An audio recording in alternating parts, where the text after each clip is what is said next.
The gravitational readings dropped by a full decimal before anyone in Earth Orbit Command had even looked up from their consoles. And by the time they confirmed the signal, the moon, the entire moon, was gone, not shattered or moved or cloaked, but truly gone, with no debris, no gravitational tug, no orbit, no explanation at all.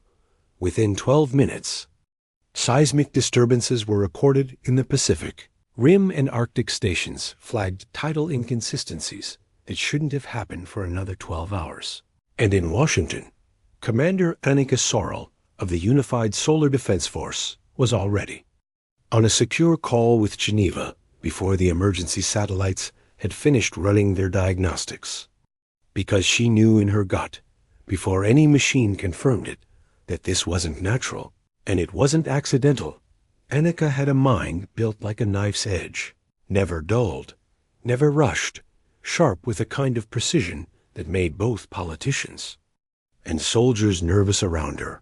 And when she said, "This isn't an attack, it's an invitation," not one person in the Earth Council chamber dared to interrupt, not because they agreed, but because she rarely made guesses, and never made them out loud.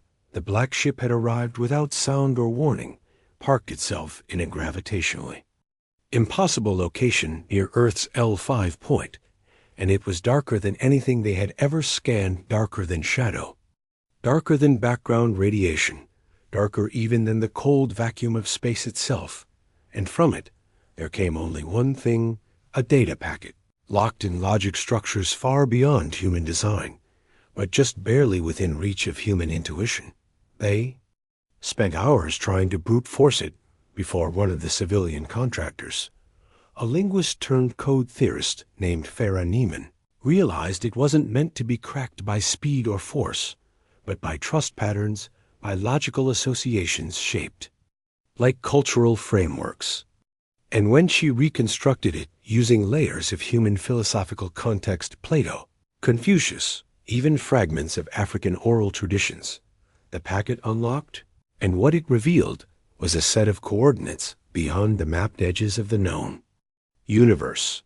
An emergency session of the Earth Council was called immediately, not because of panic, although panic was whispered just beneath the skin of every conversation, but because something had taken the moon without asking, had left coordinates with no explanation, and was now hovering in silence, watching, while every orbital defense satellite blinked red and every Earth sighed. Military station waited for a strike that never came.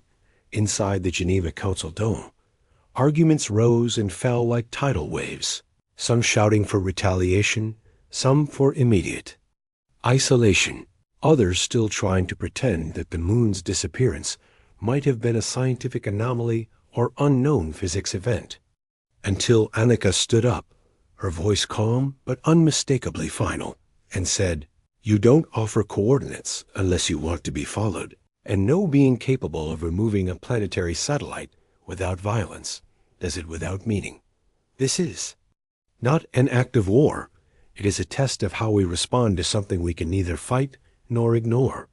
They voted under pressure, under fear, under the unblinking eye of something far older and quieter than humanity had ever faced. And the mission was named Operation Boundary, because no one knew whether the coordinates would lead to a message, a weapon, or an extinction. Protocol, but Annika insisted it wasn't a boundary we could afford to stay behind anymore. The task force was assembled in less than 40 hours, headed by S. Dauntless, a diplomatic strike carrier designed for first contact, but modified with deep space autonomy. And on board were two names everyone in the military and political circles knew: Captain Rafe Idris, a veteran of the Europa evacuation and one of the few commanders who had ever defused a hostile situation without firing a shot, and Ambassador Elena Vorn, a diplomatic prodigy raised in 3 continents and fluent in 15 languages, including 3 non-human ones that humanity had only recently begun to understand. Neither of them were known for sentiment. Both were known for results, and neither liked each other very much, not because of personal faults, but because both of them understood the cost of failure too well to pretend at camaraderie when stakes were this high. Their mission was simple and impossible at once. Follow the coordinates, find the source, determine intent, and return, if return was still an option once the black ship's trail had been followed across the void. The gate wasn't built for discovery.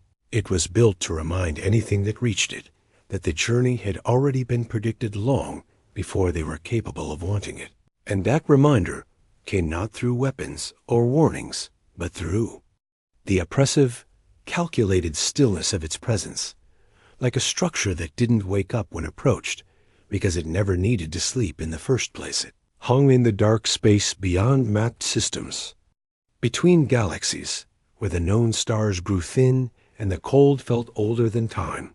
And when the Dauntless dropped into real space, the crew saw it all at once on every visual feed, a structure shaped like a collapsing spiral, constructed from impossible alloys, its surface reflecting no visible light, and absorbing every scan with the indifference of something that no longer needed to be. Measured Captain Rafe Idris stood at the center of the command ring, silent, his eyes locked on the slow rotation of the thing outside their hull. And when Kenzie, the ship's AI, finally spoke, she didn't offer numbers or risk assessments. Only a single phrase carried in a voice calibrated just for him. It's waiting for something only we carry. They tried everything they knew: emissions, pulse codes, entropic signals, but the gate didn't answer until their combined biological presence inside the ship aligned with the signal hidden inside the original coordinate file. Something encoded not in language, but in shared memory across the crew's subconscious responses to Earth's most ancient myths. And only then did the outer ring of the gate begin to move. There was no flash of light, no visual confirmation of activation, only a shift in gravitational equilibrium and a sudden silence inside the ship's systems that lasted precisely 7 seconds before the Dauntless was pulled through. Not torn or thrust, but transferred with a force that obeyed no mechanical logic, and left every crew member with a brief but vivid sensation of standing somewhere they had never been, but somehow remembered. Kenzie's chronometers registered a delay of 7 microseconds.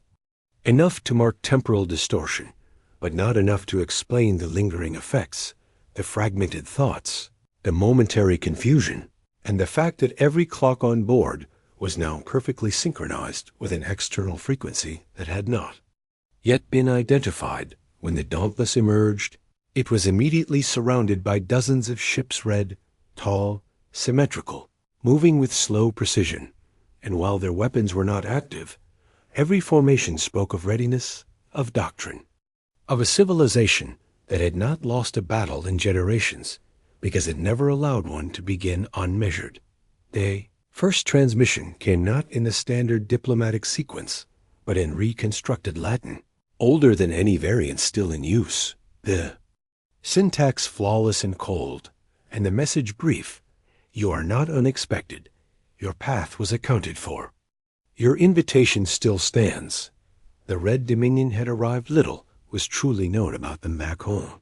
Only fragment strategic thinkers, governed by rotational hierarchies, tacticians by birth, expansionists by philosophy, and intolerant of any species that approached the threshold of contact without understanding what it cost to be noticed. Ambassador Elena Vorn took the lead on communication, standing at full height, her tone measured, her posture signaling no weakness, but no arrogance either, because she understood too well that this was not diplomacy in the human sense. It was a proving ground where words weighed more than weapons. And she could feel the weight of every syllable as she responded. Rafe remained close, silent for now, but alert, reading the patterns of movement, the rhythms of response, calculating the invisible lines of pressure closing in around them. And when Elena glanced at him briefly between channels, he didn't speak, but his expression told her that he agreed. This wasn't a welcome. It was an evaluation. The Dominion revealed the truth without flourish. The moon had been extracted, relocated for secure observation, and in its place, They had left coordinates not as a warning or threat, but as a condition of entry into something older and far more dangerous. Test known as the Tournament of Ascension Earth had not been asked. To join, it had been summoned. The tournament was not an arena of war, but a series of escalating trials designed to test not strength, but readiness, intellect, ethics, strategic discipline, cultural durability, and those who failed were not destroyed, only designated as client species, locked from further progression, held indefinitely under permanent supervision. Rafe's jaw tightened at that, but he said nothing, and Elena, choosing her words carefully, replied, "We do not submit to classifications.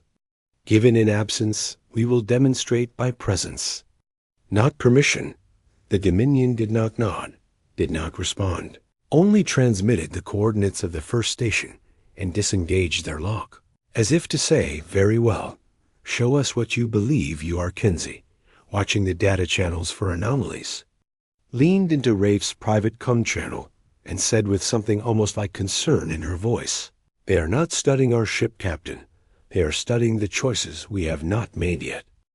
The first station was a ring built around a small artificial sun, suspended in perfect orbit and carved with impossible geometry, its interior lined with observational towers, tactical arenas, and vast chambers where diplomacy was weighed not by sentiment but by response under pressure. And it was there that the Dauntless received the formal declaration. Humanity had been entered into the Tournament of Ascension, and withdrawal was no longer permitted. The announcement did not come with celebration or ritual, only a transfer of files encrypted in a logic system that blended game theory with cultural anthropology. And Kenzie spent 2 full hours cross-referencing human behavioral models before she could even confirm that what they had received were tests, not threats. The tournament was not about winning. It was about recognition, about whether a species could respond to existential dilemmas without collapsing into instinct. And the first scenario proved that brutally, it was an ethics simulation involving a crippled orbital habitat, a failing reactor, limited evacuation odds, and the knowledge that any wrong decision would lead to the loss of thousands. Rafe made the call before the simulations completed, ordering the preservation of the younger crew and the data core, sacrificing the higher command tier, and when questioned by a Dominion observer later, he replied evenly, "Command exists to make that choice, not to avoid it." Elena disagreed with the logic, but not the decision, and her report reflected the complexity. She emphasized the human willingness to act with finality under uncertain conditions, a trait the Dominion called conviction under entropy, which few younger species ever demonstrated in early stages of the tournament. The next trial was more subtle, more dangerous, a political crisis aboard a fabricated colony involving suspected weapons research and rising civilian unrest, with the expected outcome being a military intervention followed by de-escalation.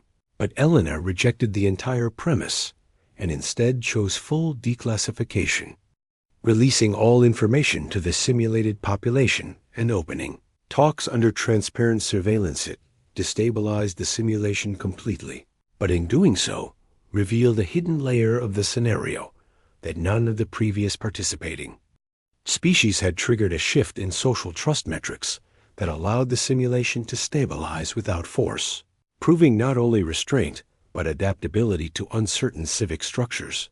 The Dominion did not issue praise, but their response changed. In small, calculated ways, their tone of address shifted, their escorts became looser, their surveillance feeds grew less frequent. And to Kenzie's constant monitoring, it became clear that humanity had moved from observation to study. Rafe, watching it all unfold, didn't celebrate. He simply said, "They expected us to try to win their game, not change the rules while following them." Between trials, Dauntless was given restricted access to the central archive of Othuris, and it was there that Elena requested an audience in the data chambers, a vault buried inside the structure's rotational hub, built from deep alloy casings and covered in script too old to translate by standard linguistic models. Inside the vault, they found moonstone, not just fragments, but entire slabs cut with delicate precision, each one encoded with optical memory. Systems that held visual records of Earth's surface, stretching back millennia not from space telescopes or intercepted signals, but from direct physical observation, compiled with timestamps that predated every known satellite ever launched at Helena, stood before one of the slabs and watched as it replayed a time-lapse of the Indus Valley, followed by the burning of Carthage, then the shaping of Florence, then the moon landing itself, each sequence projected through angles that could not have come from any known orbital path. And she understood without needing to say it, that the black ship had not come to Earth. It had always been there. She turned to Rafe, her voice low, distant, shaped by something heavier than shock, and said, "They didn't arrive to test us. They've been preparing this moment since before we knew what space was. We weren't invited. We were monitored."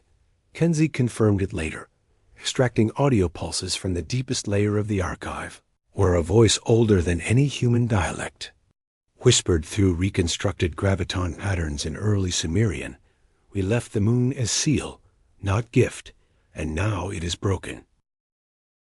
The next trial came without dialogue or forewarning, only a summons marked with a sigil unfamiliar to even the Dominion observers.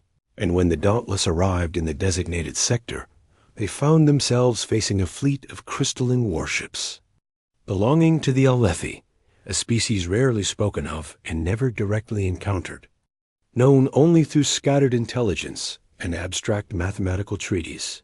Alethi did not believe in diplomatic tests or philosophical simulations. They tested readiness through engagement, and their ships opened with an initial pattern of low-frequency pressure waves, enough to disable shields and scramble command synchronizations without breaching hulls. A warning executed with surgical precision, not as a threat, but as a demonstration of expectations. Rafe did not respond with fire, though the crew expected it, though the ship's defense grid lit up with immediate counter-options. He watched, analyzed, and then issued an order that puzzled even Kenzie, rerouting reactor modulation into a spiral decay pattern that resembled system failure, giving the appearance of a damaged ship drifting without control. It was bait, not surrender, and when the Alethi moved in to complete the engagement, Kenzie triggered a cascade ignition from previously mined neutronium particles orbiting a nearby pulsar, using gravity wells to fold the local space and create a momentary disruption in the fleet's cohesion. The fleet didn't explode. It scattered there. Formation dissolved in less than 90 seconds, forcing a full retreat to recalibrate vector locks, and the Alethi, recognizing the strategy, transmitted a short message afterward composed of pure harmonic resonance statistical anomaly confirmed.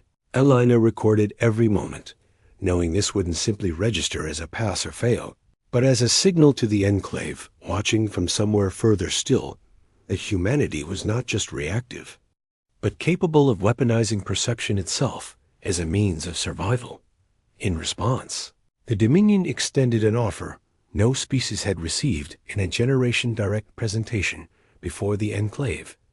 The Enclave was not a council or empire, not a leadership body in the way humans defined authority, but a distributed intelligence woven across multiple ancient civilizations, each contributing oversight to species that approached the edge of self-directed expansion. And for humanity, that offer came with a decision none of the Dauntless crew had expected to make. The moon, they said, could be returned. Its presence, structure, gravity, and ecological balance could be restored exactly as it was, without delay or consequence, and Earth could continue as it had before, advancing, expanding, but always within limits, always under passive observation, or humanity could accept its place as a sentinel world, not governed, but responsible, not watched, but joined with full access to the Black Ship, full engagement with galactic protocols, and full recognition of its capacity for autonomous interstellar influence, on the condition that it never again sought to retreat behind isolation. There was no time limit on the decision, but there was no neutrality. Either Rafe met with his officers in the strategy chamber, listening to concerns from every side. Some wanted safety, some feared retaliation. Some argued they had no right to make the decision without Earth's direct vote, but Rafe reminded them that leadership wasn't consensus. It was the burden of holding the line when no one else could see where it led. Elena argued from a different angle. She questioned whether humanity, fractured and still learning how to unify itself, was ready for the moral weight of that kind of access, and whether ascending without understanding what that truly meant would doom them in ways they couldn't predict. The council back home split immediately once informed. Military branches leaned toward acceptance. The scientific blocs demanded more time, and political leadership fractured along philosophical lines that hadn't existed before the moon vanished, because no one had ever built a framework for answering the question, what if we were actually worthy? While the debate unfolded across encrypted channels and quiet votes, the Dauntless remained anchored near the enclave structure, waiting, while their options thinned not because of pressure, but because the more they understood what had been offered, the less they could pretend to be who they were before it began. The enclave had not yet received humanity's final response when the attack came, not from the Dominion or the Alethi, but from within the Dominion itself, a rogue faction known only through a broken transponder code and a brief transmission, intercepted by Kenzie before the encryption collapsed, reading, "Refusal is weakness. Hesitation is decay. Correction must precede consent. 12 Crimson warships emerged from quantum slip near the Dauntless and moved with the precision of an execution squad. No warning issued, no declaration of hostility, just coordinated vector locks and energy build-up across their primary weapons, aimed directly at the human vessel orbiting within the Enclave's protected space. Enclave did not intervene. Rafe understood immediately what that meant. They would not protect a species that had not yet chosen whether to stand alone, and so he activated Protocol 7, a defense maneuver only authorized in the event of sanctioned abandonment, and ordered a full systems lockdown to reroute all resources to prediction algorithms and neural feedback loops. Kenzie ran the simulations in silence, adapting at a pace faster than human reflex could follow, modifying decoy sequences, scrambling field data, feeding false weaknesses into the attacker systems. And while the Dominion ships fired, they did not hit anything that truly mattered. The Dauntless struck back, not with overwhelming power, but with information. They transmitted hacked Dominion protocols, disguised as emergency fleet responses, triggering auto-suspicion failsafes within the rogue ships, causing them to fall out of formation as their targeting systems reclassified each other as priority threats. And within 3 minutes, the rogue strike was dismantled without a single human casualty or return. Shotalena addressed the Enclave immediately after, her voice steady but edged with warning. We do not retaliate in confusion, and we do not rise under false threat. If your test was to measure clarity under siege, you have your answer. The Enclave responded without words, only by transmitting full command authority codes for the structure humans had called the Black Ship. When the Dauntless returned to Earth orbit days later, the moon was there again, not altered, not scarred, just placed gently back into position, as if it had never been moved, and yet its core was no longer solid. It had been hollowed, repurposed, transformed into a chamber housing the systems of the Black Ship, which now responded to Earth's command structure and had already linked with Kenzie's oversight protocols inside. Buried deep within the lunar core, a network of quiet engines and silent consoles waited for human input, designed not to wage war, but to observe, respond, and when necessary, act across distances no human ship had ever reached. The Enclave had not granted humanity a throne or a crown. They had handed them the first tool of stewardship back on Earth, the Solar Defense Council ratified a new set of doctrines known as the Sentinel Protocols, recognizing Earth as a sovereign interstellar entity with observational authority in shared space and the moral responsibility to intervene where civilizations approached collapse or extinction through internal corruption or external predation. Rafe Idris was appointed as Fleet Master of the Outer Reach Division, charged with establishing first-wave contact missions and defensive monitoring rings beyond the heliosphere, while Elena Vorn was named Director of the Office of Interstellar Ethics, overseeing all human diplomatic relations beyond Sol the World. Changed quietly, there were no celebrations in the streets, no broadcasts announcing Ascension, only a slow recalibration of purpose as humanity realized it had not won a prize, but accepted a burden in the years that followed. Messages from isolated systems began arriving, distress signals, cultural invitations, encrypted cries for help, all rooted through the new lunar systems, all addressed simply to the Watchers and, far beyond the edges of known space, in a place older than war and untouched by stars, another gate stirred, its spiral just beginning to shift, recognizing the presence of a species that had finally chosen to follow the coordinates they were never supposed to understand.